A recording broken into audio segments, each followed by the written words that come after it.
Pagkatapos ng 2 araw na pamamalagi roon ni Jesus, umalis siya papuntang Galilea. Si Jesus mismo ang nagsabi na ang isang propeta ay hindi iginagalang sa sarili niyang bayan. Nang dumating siya sa Galilea, malugod siyang tinanggap ng mga tao.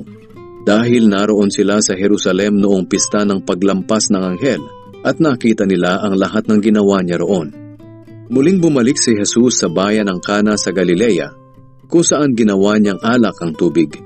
Doon ay may isang opisyal ng pamahalaan na ang anak na lalaki ay may sakit at nasa Capernaum. Nang mabalitaan niyang bumalik si Jesus sa Galilea mula sa Judea, pinuntahan niya ito. Nakiusap siya kay Jesus na pumunta sa Capernaum at pagalingin ang anak niyang nag-aagaw buhay.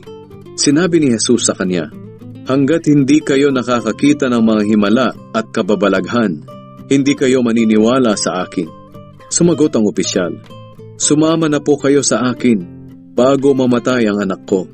Sinabi ni Jesus sa kanya, "Pwede ka nang umuwi. Magaling na ang anak mo." Naniwala ang opisyal sa sinabi ni Jesus at umuwi siya. Habang nasa daan pa lang ay sinalubong na siya ng mga alipin niya at sinabi sa kanya na magaling na ang anak niya.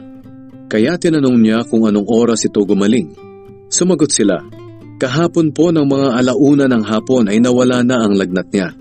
Naalala ng opisyal na ng oras ding iyon ay sinabi sa kanya ni Jesus na magaling na ang anak niya. Kaya siya at ang buong pamilya niya ay sumampalataya kay Jesus. Ito ang ikalawang himala na ginawa ni Jesus sa Galilea, pagkagaling niya sa Judea.